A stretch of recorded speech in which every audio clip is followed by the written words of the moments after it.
inició la grabación, entonces, doctor, cuando quiera puede empezar. Bueno, muy bien. El día de hoy vamos a revisar la guía de práctica clínica de crisis hipertensivas. La guía que tiene adoptada en la institución es esta, que es una guía mexicana, de la cual vamos a tomar gran parte de la información. Sin embargo, voy a complementarlo con algunos datos que pienso que les pueden ser de utilidad. Van a notar que el texto, las recomendaciones de esta guía, van a verlo con letras de este color, que es el color de la guía, para que lo reconozcan de esa forma. ¿Listo? Entonces, muy bien, empecemos primero a hablar de la importancia de la hipertensión arterial. En este mapa mundi ustedes pueden observar que la hipertensión arterial a nivel global genera muertes. Obviamente en unos países más que en otros. Si vemos Colombia, Colombia está dentro de aquellos países donde esa mortalidad es superior al 15%. Sin embargo, esta gráfica hay que verla con cuidado porque esta gráfica está hecha para las personas con hipertensión crónica, no se refiere a las crisis hipertensivas. ¿Por qué les traigo a colación entonces esta gráfica? Porque resulta que desde el inicio de los tratamientos antihipertensivos, desde que se empezaron a manejar y a tener unas metas o a tener un propósito de disminuir la presión, pues las personas empezaron a morirse menos de crisis hipertensivas. Entonces, de lo que se mueren más las personas ahora por hipertensión son por las complicaciones crónicas que se ven a largo plazo, no tanto por las crisis que vemos en urgencias. ¿Cómo se comporta entonces en Colombia en relación con Latinoamérica la hipertensión? Siempre en hipertensión se ha manejado la regla de los 50, quiere decir que del total de la población solo el 50% está diagnosticado, de ese 50% solo el 50% está tratado y de ese 50% solo el 50% está en metas, quiere decir que una pequeña proporción de los pacientes está realmente bien manejado. Si miramos y comparamos a Colombia con respecto al resto de países, vemos que a pesar de que la prevalencia puede ser menor, incluso con países grandes o países como Perú, que puede ser similar, cuando vemos la mortalidad cardiovascular asociada, vemos que es de las más altas en América Latina, solo superado por Uruguay. Entonces, es importante ver que en Colombia sigue siendo un gran problema la hipertensión crónica y que vamos a ver todos los días pacientes con hipertensión. Pero para poder hablar de crisis hipertensiva, primero tenemos que definirla. Frente a esto tenemos un gran problema. Esto que ven acá ustedes es la tabla que está en la guía norteamericana de hipertensión arterial del 2017 y que todavía pues sigue siendo válida para lo que utilizamos el día de hoy. Si ustedes ven la guía europea van a tener un punto de corte distinto, si ven guías de otros lados, las por ejemplo asiáticas también tienen puntos de corte diferentes. ¿Por qué hay puntos de corte diferentes? Y en este caso miremos este que tienen acá que es más de 180 a 120, porque resulta que poder saber con exactitud el valor de presión arterial con el cual vamos a tener daño órgano blanco es muy difícil. Y podemos tener personas que tengan presiones de 200, 120 asintomáticas y podemos tener personas con presiones de 180 a 100 que estén con edema pulmonar. Entonces, más que el valor como tal, el valor hay que juntarlo primero con el cambio en el tiempo. Cuando tengo un paciente que venía hipertenso y tuvo un cambio súbito de la presión arterial, ahí es cuando puede volverse sintomático. Y la segunda cosa que hay que tener en cuenta es el daño a órgano blanco, que todos ya lo tenemos muy presente. Entonces, cuando hablamos de los órganos blancos, tenemos que reconocer unos que son los principales y los que vamos a ver en los pacientes todos los días. El primero de ellos y uno que nos importa mucho es el cerebro. Entonces, tenemos que tener en cuenta que la emergencia hipertensiva con daño a órgano blanco cerebro no solo es una, son diferentes versiones, son diferentes manifestaciones clínicas. Entonces podemos tener por un lado el SB hemorrágico, como podemos verlo acá. Entonces aquí tenemos esta lesión hiperdensa que muy característico de la emergencia hipertensiva es que se ubica en ganglios de la base. Correcto. Cuando tenemos un paciente que tiene un hematoma subdural, un hematoma epidural, probablemente no sea la causa, sino que sea más bien la hipertensión una consecuencia. Y eso es importante porque también podemos tener personas que tengan hemorragia subaracnoidea o una malformación arteriovenosa que se rompió y no se comporta igual. Y ahí las metas de presión y la velocidad con la que hay que bajarla son diferentes. Entonces, por eso es muy importante definir qué tipo de SB hemorrágico tiene el paciente. Otro compromiso cerebral que puede tener el paciente es, como vemos acá en esta lesión hipodensa, un paciente con un SB isquémico. También se puede presentar de esa forma. Es importante distinguir estas diferentes versiones del órgano blanco cerebro porque, como vamos a ver más adelante, las metas de manejo son diferentes. Podemos tener otro que es muy importante porque posiblemente sea más frecuente que los otros dos y es la encefalopatía hipertensiva. Aquí les estoy mostrando son cambios de hipertensión crónica en esta resonancia. No quiere decir que las personas con encefalopatía hipertensiva tengan cambios imagenológicos. De hecho, es un diagnóstico diferencial. ¿Cómo se manifiesta la encefalopatía hipertensiva? El paciente va a estar letárgico, puede tener convulsiones y sobre todo puede tener una versión de la encefalopatía hipertensiva que es el PRES, que es la leucoencefalopatía posterior reversible. Entonces ustedes pueden asumir que porque el paciente tiene compromiso occipital, puede tener una ceguera cortical. Entonces, esto se ve en una resonancia, que este es un T2 FLAIR. Se los digo porque el día de mañana, cuando ustedes soliciten la resonancia, mientras llega el informe del radiólogo, mientras lo revisa el neurólogo, pues nosotros podemos simplemente ver la proyección T2 FLAIR y ahí podemos ver estas lesiones hiperintensas. Entonces, como se pueden dar cuenta, el órgano blanco cerebro tiene diferentes manifestaciones. Todas tienen formas de clínicas distintas y tienen metas de manejo distinto. Por eso es importante reconocerlo. Otro órgano blanco que podemos encontrarnos es el órgano blanco corazón y ahí se puede manifestar por un paciente que tenga angina hipertensiva o un síndrome coronario agudo. Como podemos ver aquí en el electro, no hay cambios significativos ni cambios que nos digan que esa es la causa, entonces por eso también tenemos que hacer un diagnóstico diferencial. Pero podemos tener otro órgano blanco, pues en este caso podríamos decir pulmón, aunque la verdad va muy de la mano del corazón, y ahí tenemos cuadros como este, como el edema pulmonar de alta presión. Es un poco difícil, pero es importante distinguirlo de una falla cardíaca agudamente descompensada, ¿cierto? Porque pueden tener algunas similitudes. Pero si aquí podemos ver esta radiografía, pues vemos el patrón clásico que vemos, ¿cierto? Con infiltrados parailiares que pues, simulan alas de mariposa y pues obviamente la oxigenación del paciente va a estar mucho más comprometida. Es importante reconocer este órgano blanco porque el manejo dentro del manejo del edema pulmonar hay que reconocer que la ventilación mecánica no invasiva puede ayudar a mejorar el pronóstico de los pacientes. Otro órgano blanco bastante importante por las implicaciones que tiene en el pronóstico son los síndromes aórticos agudos. Y aquí podemos ver cuando el paciente tiene un síndrome aórtico agudo que se puede manifestar como una disección aórtica. La disección aórtica es una urgencia a la que hay que correrle porque de eso puede depender la vida del paciente. Aquí podemos ver, obviamente pues no es la idea hacer una clase de radiología, pero aquí podemos ver cómo este flap de disección está afectando a este vaso. Y por último, un cuadro clínico ampliamente descrito, pero que posiblemente no sea el más frecuente que veamos ni en urgencias ni en hospitalización, es el órgano blanco en el cual tengo compromiso renal, puedo tener retinopatía, y aquí podemos ver por un lado estas hemorragias, podemos ver estos infiltrados algodonosos, podemos ver cambios en el brillo arteriolar, las arterias se ven vasoconstreñidas, o podemos ver como en este caso, que es más claro, papiledema.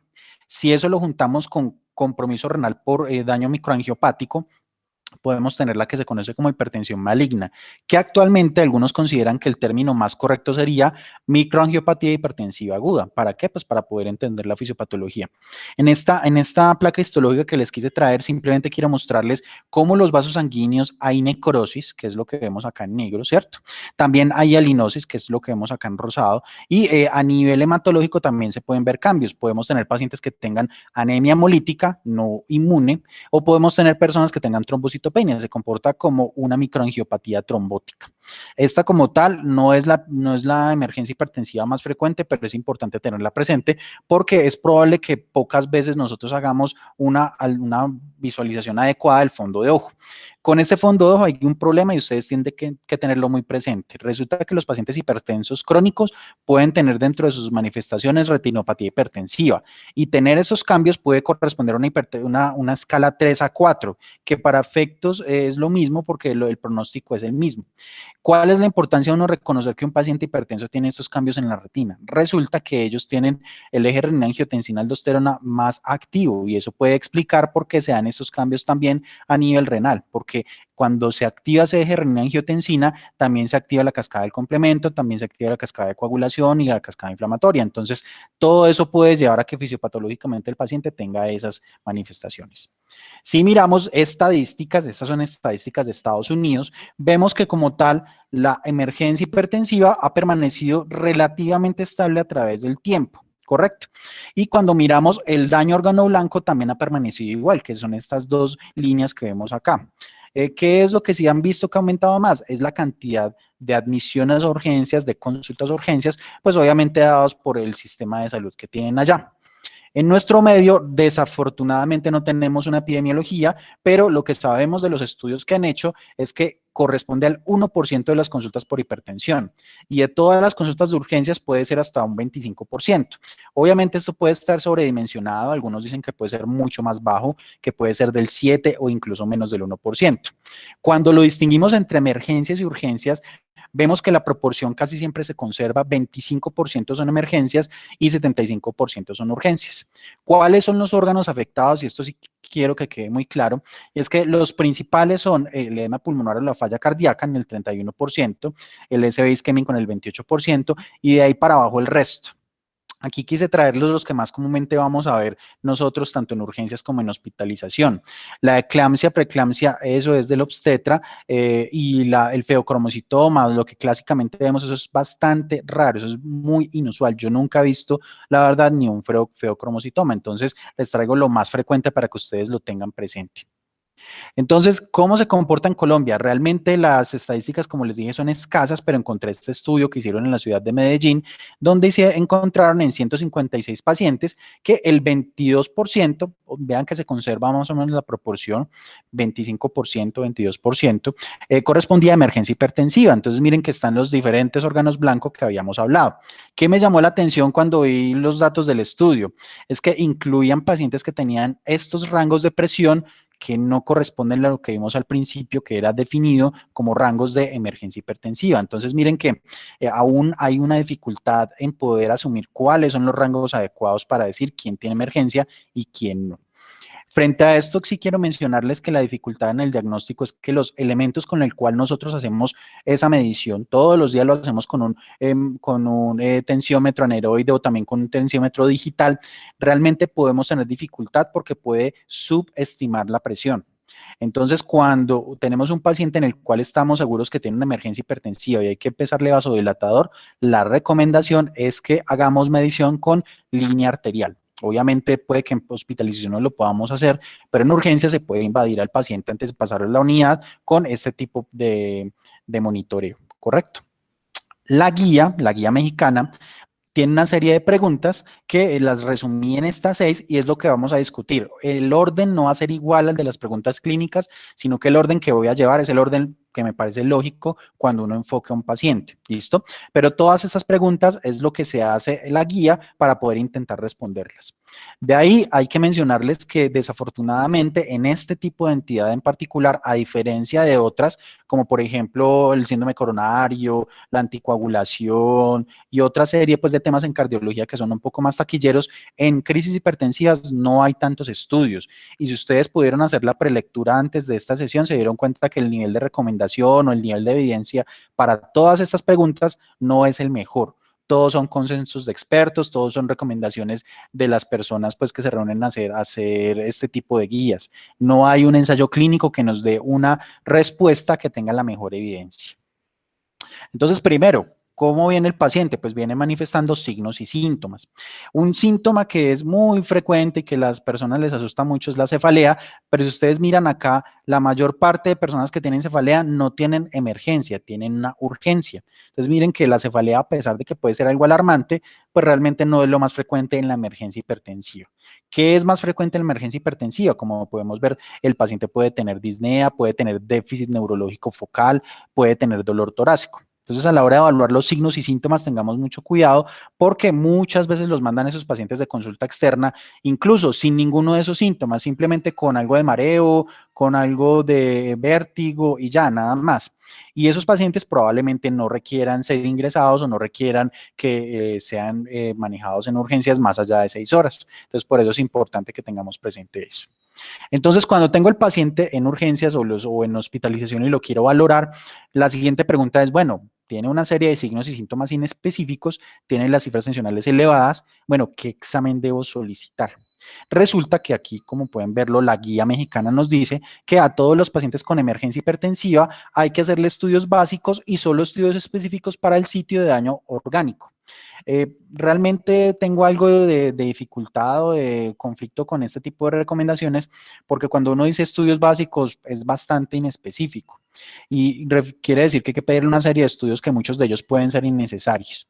Yo pienso que siempre que evaluemos al paciente hay que mirar primero la clínica, mirar el órgano blanco que esté afectado con la clínica y con base en eso pedirle los estudios. Entonces miremos que cuando la guía, si vieron el documento, tenía este algoritmo, nos dice que después de que veamos la presión tenemos que preguntarnos si hay daño órgano blanco. Si hay daño órgano blanco, pues decimos que es una emergencia y si no, es una urgencia. Esta diapositiva se las quiero mostrar es por los estudios auxiliares, que quiero que los miremos con detenimiento porque no todos los pacientes requieren hacerle esos estudios. Yo siempre he pensado que un estudio o una ayuda diagnóstica, bien sea de laboratorio o de imagen, tiene que servirnos para tomar decisiones. Pero desafortunadamente, si yo le pido a un paciente un ácido úrico en urgencias o en pisos, pues no me va a ayudar a tomar decisiones.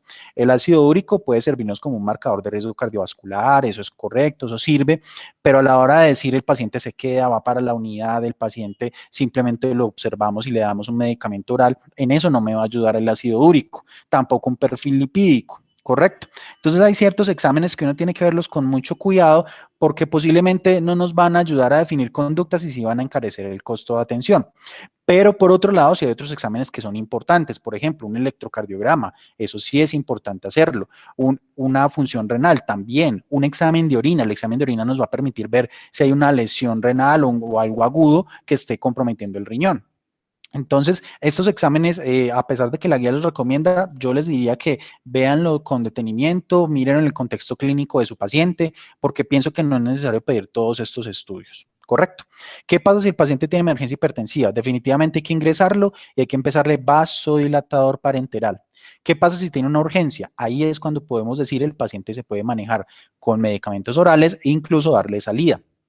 Entonces, ¿qué pasa cuando el paciente definitivamente tiene emergencia hipertensiva? Entonces, hay que ver el órgano blanco. Entonces, si tengo, por ejemplo, el órgano blanco aorta, ¿qué hay que hacer? Una imagen que nos permita confirmar el diagnóstico. Y tenemos dos opciones. Una puede ser el angiotac, que debe ser tanto de tórax y abdomen, para poder ver la extensión y poder clasificarla.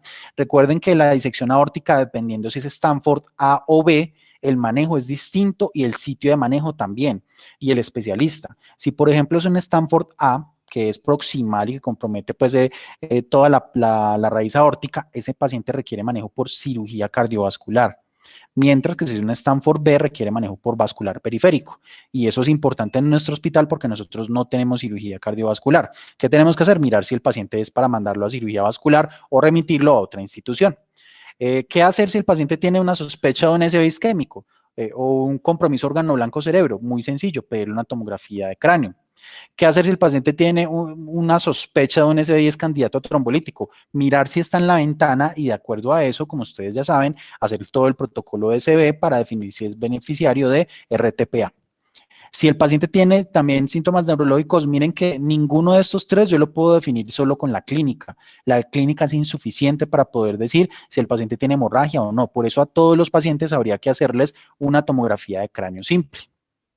¿Qué hacer si el paciente tiene una sospecha de síndrome coronario agudo? Pues tenemos que hacerle unas enzimas cardíacas, en este caso una troponina, y una radiografía de tórax. Miren que la guía realmente nos va llevando de la mano de lo que nosotros ya sabemos y de la clínica que conocemos para poder solicitar la mejor prueba.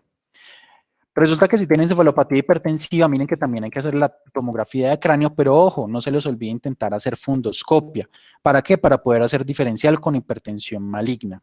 Si el paciente tiene edema agudo de pulmón, pues hay que hacer una radiografía de tórax y enzimas cardíacas, porque puede ir de la mano el edema pulmonar agudo con el síndrome coronario agudo. Yo puedo estar infartado y tener un KILIP-3, que eso es infarto con edema pulmonar.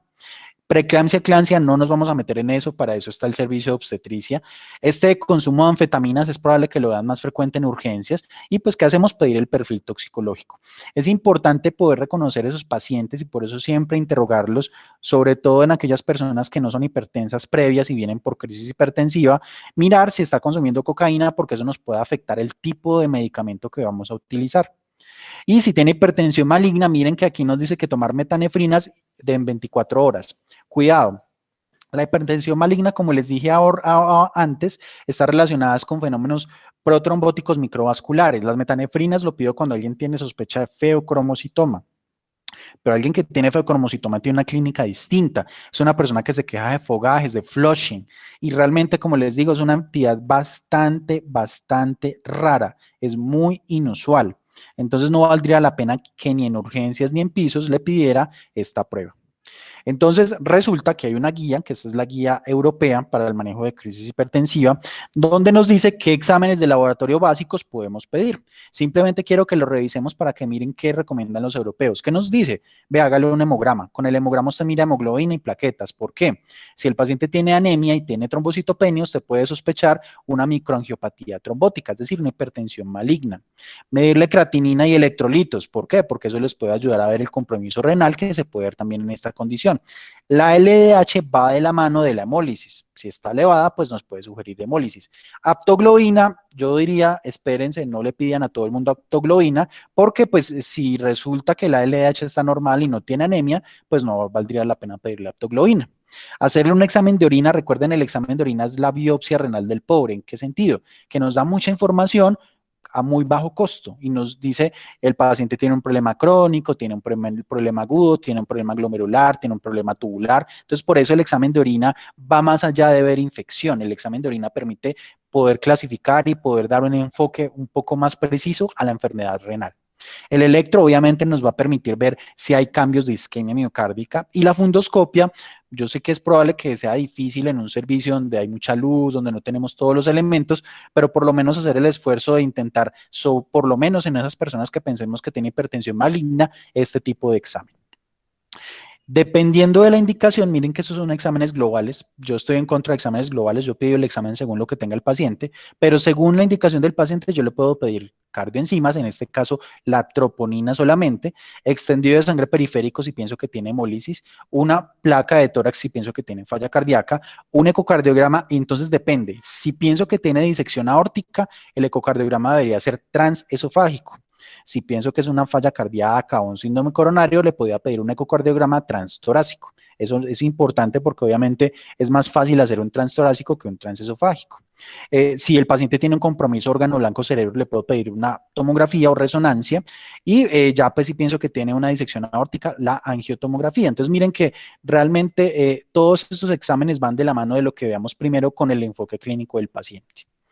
Entonces, resulta que cuando vi al paciente, le busqué signos y síntomas, hice el enfoque clínico y le pedí la prueba para confirmar el órgano blanco comprometido, la siguiente pregunta es, bueno, ¿qué tanto le debo disminuir la presión arterial y en cuánto tiempo?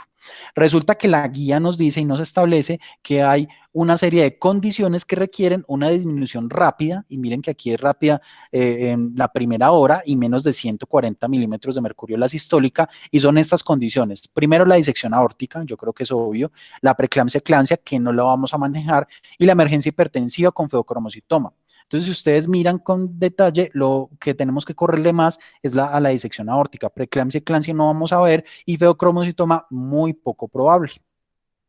Resulta que cuando uno mira las metas, el órgano blanco es importante porque no todas las metas son iguales. Esta publicación de New England se las intenté ahorita compartir, pero no pude. Si ustedes revisan el chat, miren que hay un link para la guía europea de manejo de crisis hipertensivas. Se lo recomiendo que lo lean y si pueden descargarse esta publicación, también se las recomiendo. Son publicaciones muy prácticas que nos ayudan a enfocar el paciente. Entonces, si yo tengo un paciente que tiene emergencia hipertensiva y lo que tiene es una hipertensión maligna, es decir, un daño microvascular difuso, es decir, compromiso renal, anemia o microangiopatía trombótica y retinopatía, ¿qué es lo que tengo que hacer? Bajar la presión arterial 20 a 25% durante la primera hora y en las siguientes 2 a 6 horas la debo bajar a este rango. Entonces, miren, es un primer escenario. ¿Qué pasa si el paciente tiene encefalopatía hipertensiva? Es decir, está letárgico, ha convulsionado, tiene compromiso de la visión y no hay evidencia de isquemia ni de hemorragia. Le debo bajar la presión 20-25% en la primera hora y luego con metas similares. Miren que son iguales. Ahora bien, ¿qué es lo que tengo que tener presente con el paciente con encefalopatía hipertensiva? Hacer el diferencial con los otros compromisos de órgano blanco cerebro. ¿Como cuál?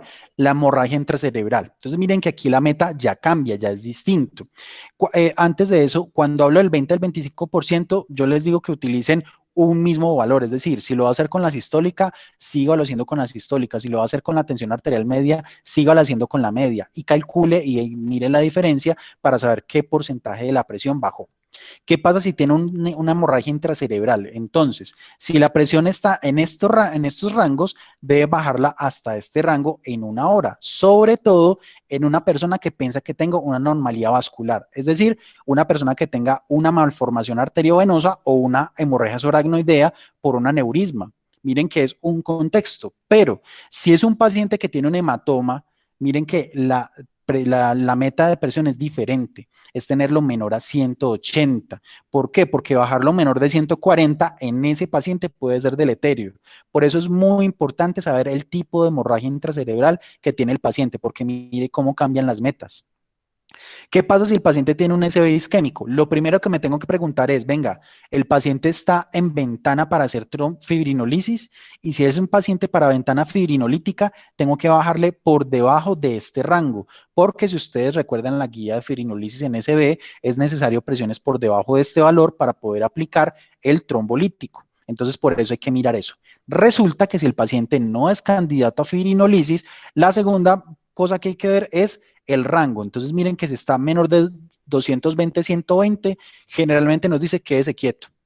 Es un motivo de consulta muy frecuente, sobre todo para medicina interna, es ver pacientes con SB e hipertensos, en los cuales, mire, es que están en 170 a 90, 180 a 100.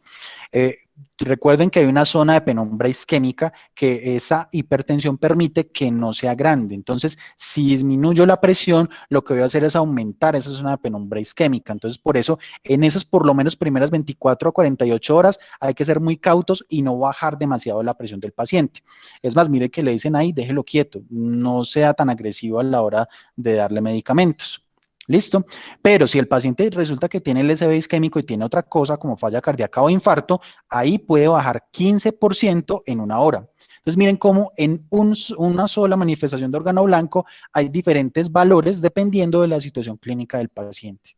¿Qué pasa si un paciente tiene un síndrome coronario agudo, está infartado? Hay que bajar la sistólica a menor de 140. Pero ojo, miren que aquí dicen que la diastólica tiene que estar mayor de 60. ¿Por qué?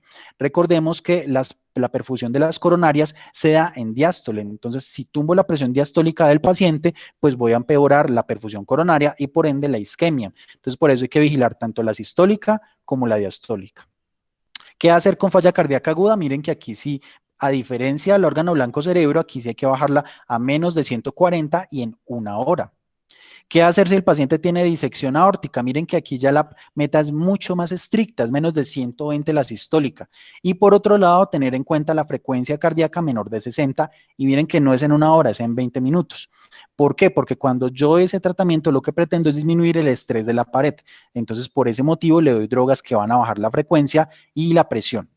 Esta tabla es supremamente útil y es importante que ustedes la tengan, tómenle foto, guárdenla en el celular, porque les va a ayudar a mirar las metas que van a manejar en urgencias o en pisos a la hora de manejar el paciente. Estas metas como tal, ustedes se van a dar cuenta que todas son recomendaciones de expertos. No tenemos un ensayo clínico que nos diga que efectivamente tener estas metas es la mejor para el paciente, pero es lo único que tenemos. Por tanto, la idea es poder utilizarlas para pues, tener con la poca evidencia que tenemos, un manejo adecuado. Resulta que hay un concepto importante y esto lo traemos mucho de la emergencia hipertensiva con órgano blanco cerebro y es el concepto de autorregulación. Y todos han visto esta gráfica.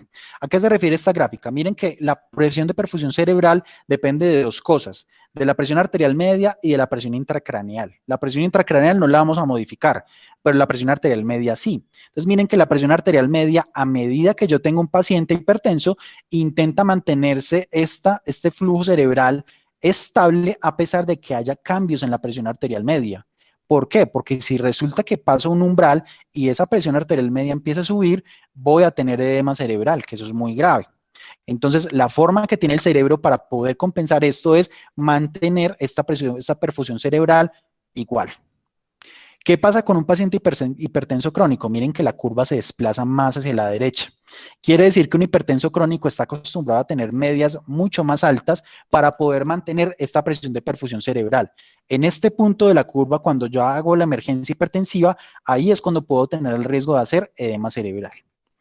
Visto de otro lado, lo que le pasaría a ese paciente que tiene una emergencia hipertensiva con órgano blanco cerebro y le disminuyo mucho la presión arterial media, es que lo que voy a generar es isquemia. Entonces volvemos al mismo concepto.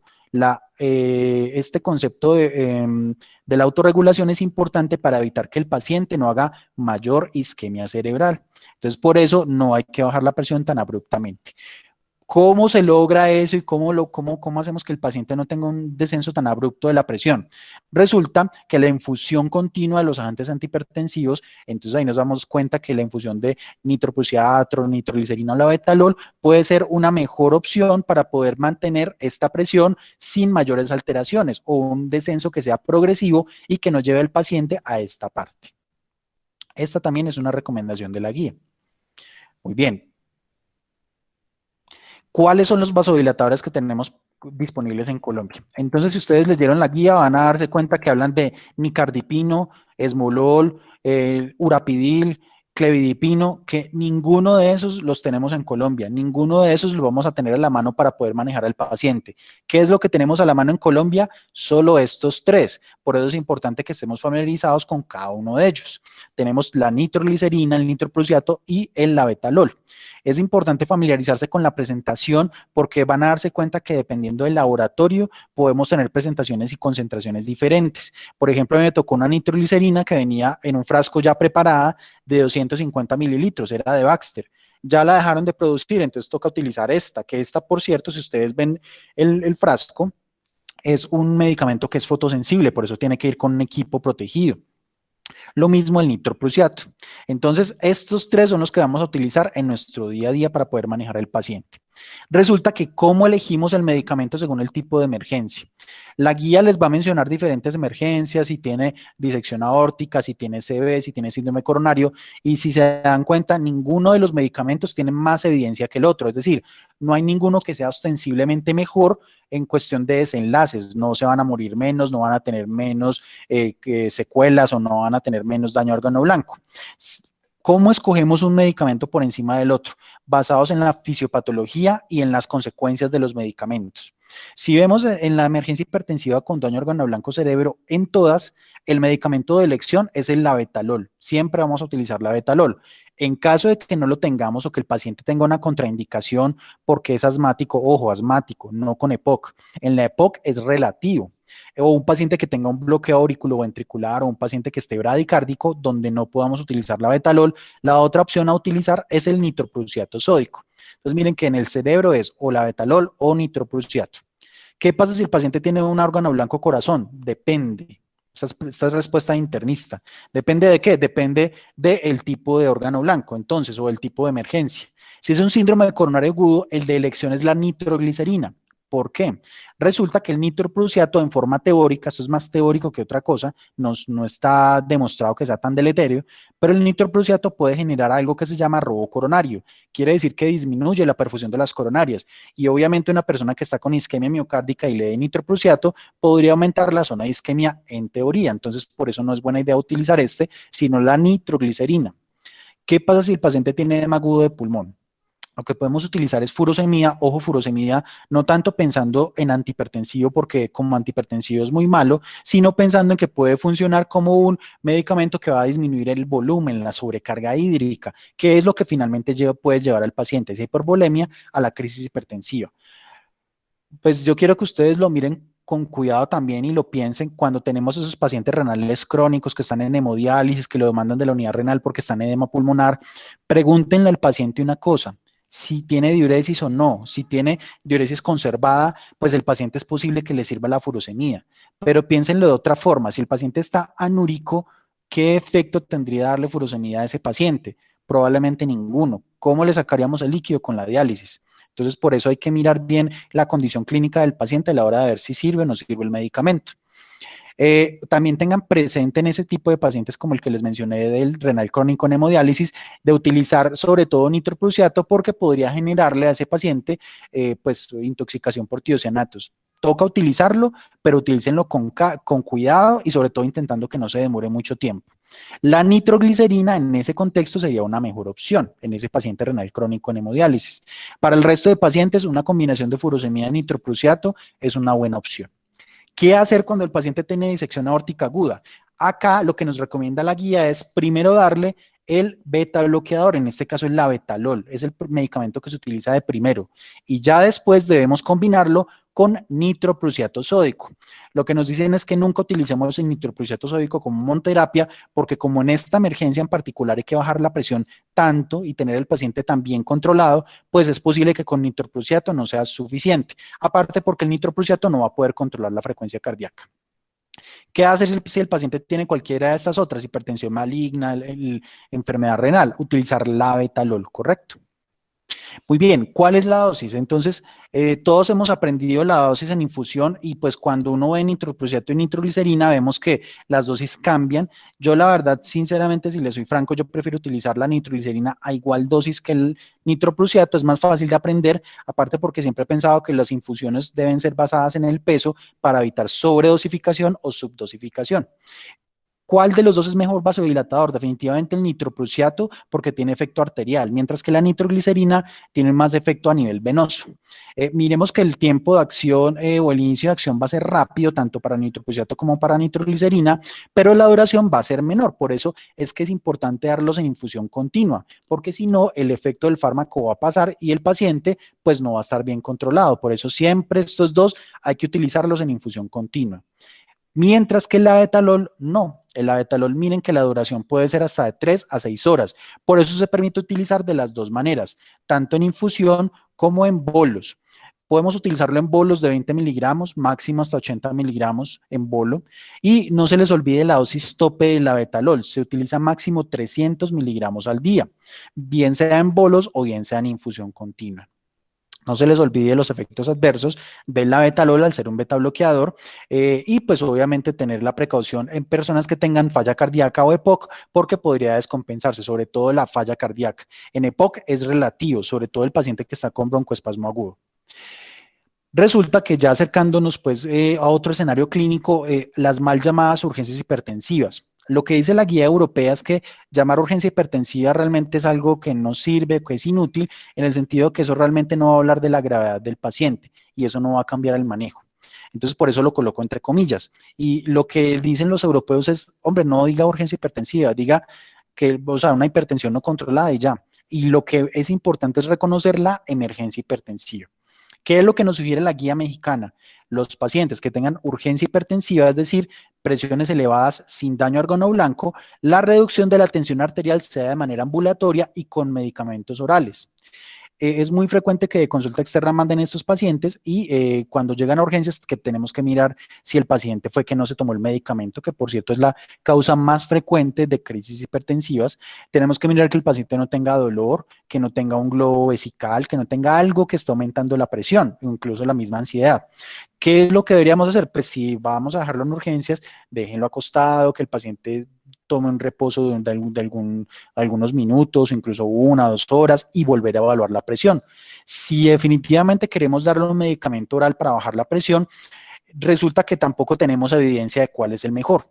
Algunos han utilizado clásicamente el captopril sublingual como una opción. No se los recomiendo es porque no podemos predecir cómo se absorbe ese captopril sublingual. Es errático. Entonces, ¿qué otras opciones tenemos? Tenemos la clonidina, que es una buena opción porque su liberación es sostenida y es paulatina. El nifedipino tampoco es una buena opción porque, como les digo, también tiene una absorción errática. Entonces, realmente nos quedamos con prazosina y clonidina como opciones para darle a estos pacientes. ¿Qué es lo que deberíamos hacer con estos pacientes cuando están en urgencias o los tenemos en pisos? Lo que deberíamos hacer es enrolarlos o dirigirlos a consulta externa para que en el plazo de 1 a 7 días los valoren en la consulta y estén haciéndole los ajustes a los medicamentos. Estos pacientes llevan mucho tiempo hipertensos y si están asintomáticos quieren decir que no han tenido un ascenso abrupto de la presión arterial y por eso no tienen manifestaciones clínicas.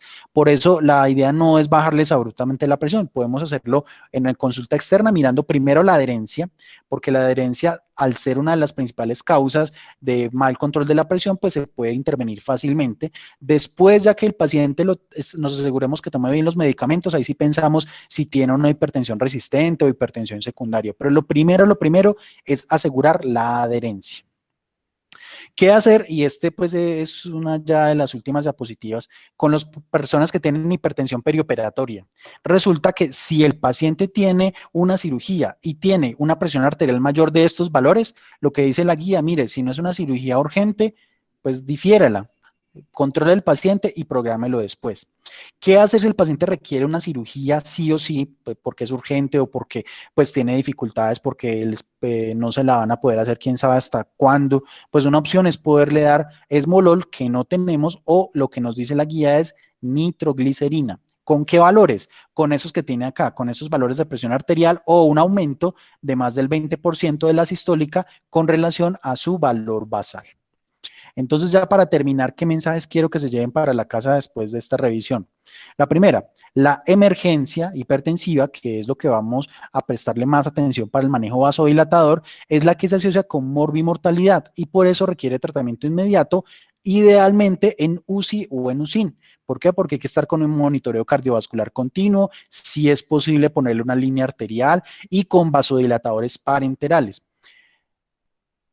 ¿Qué hacer con la urgencia? La urgencia hipertensiva como tal, pues primero deberíamos dejar de decir la urgencia, no se asocia con resultados adversos a corto plazo y podría tratarse en forma ambulatoria, no habría que dejar el paciente hospitalizado.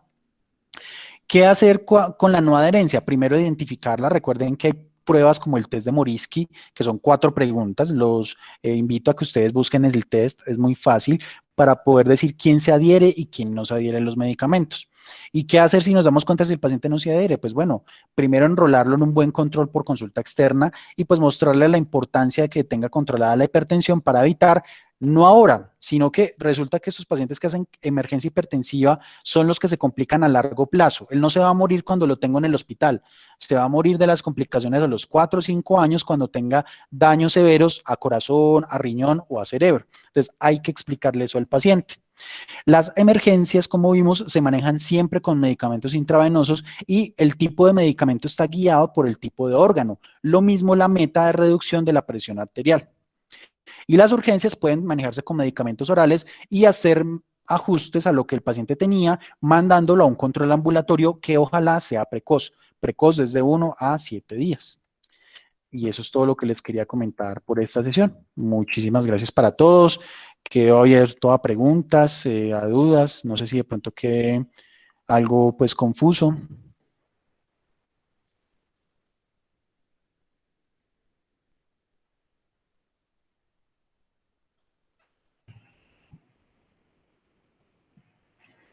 Doctor, estoy revisando en el chat y no hay preguntas pues en este momento. Ok. Uno de los participantes nos envió el link del otro artículo que recomiendo para que lo bajen, ahí está en el chat. Ah, bueno, perfecto, muchísimas gracias. Doctora Sandra, cuéntenos que... Doc, quería hacerle una preguntita. ¿Qué pacientes entonces debería uno hacerle estudios de hipertensión secundaria en el contexto de una emergencia o de una urgencia hipertensiva? Les soy franco, yo diría que Sí. ninguno. Porque es que si sabemos que la mayoría son personas que no se adhieren, bueno, y otra cosa, resulta que los médicos también podemos tener la culpa en ese mal control, porque hay medicamentos que se asocian o hacen interacción farmacológica y hacen que el antihipertensivo no funcione. Entonces, por ejemplo, es hipertenso y le damos una AINE, o es hipertenso y le damos amitriptilina, o es hipertenso y lo tenemos con esteroide. Entonces, yo pensaría que antes de poder hacerle estudios de secundarismo y todo eso, lo que hay que hacer en urgencias es bájele la presión si es una emergencia, controle el daño órgano blanco agudo, si es una urgencia, ajuste los medicamentos y ya ambulatoriamente, después de que lo tengan un seguimiento y le haga MAPA o AMPA y usted diga, no, definitivamente sigue mal controlado, ahí sí digo, hágale estudios de secundarismo, pero en urgencias realmente ninguno, porque como le digo, siendo el feocromocitoma, digamos, como el ejemplo típico, el que uno más le gusta, pero siendo el más raro, pues es muy poco probable que uno pueda hacer un diagnóstico de feocromocitoma en urgencias. Obviamente, uno podría sospecharlo, pero pensémoslo prácticamente y operativamente de la siguiente forma. El paciente le pido las metanefrinas. ¿Cuánto se demoran en dar el resultado en cualquier clínica de Manizales? Se demoran al menos 1 a 2 semanas. Entonces no vale la pena tener el paciente hospitalizado por un examen que se va a demorar y no nos va a definir conducta aguda. Entonces, por ese motivo no soy muy fan o muy animado a pedirle esos estudios, por lo menos en urgencias, porque lo primero es resolver pues, la situación aguda y ya después en el control ambulatorio es que uno se podría dedicar a hacerle todos esos estudios, como para optimizar los recursos, hacer que el paciente no se demore sin necesidad y obviamente para obtener un desenlace clínico pues adecuado. Listo, muchas gracias. Vale, con gusto. ¿Alguien más tiene pronto alguna otra duda? ¿Alguna de las gráficas o las tablas que haya quedado confusa?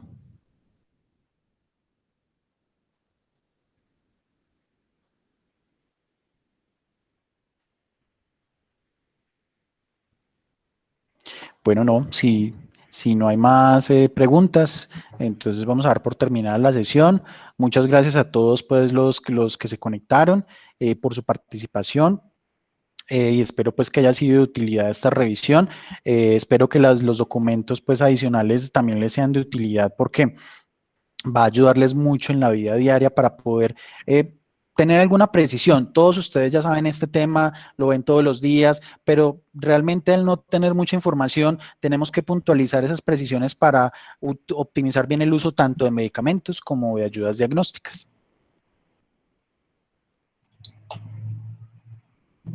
Bueno, una muy buena noche para todos. Muchas gracias, doctor. Gracias, doctor. Muy Bueno. amable. Y a todos buena noche. Bueno, que estén muy bien. Buena noche. Gracias. Gracias.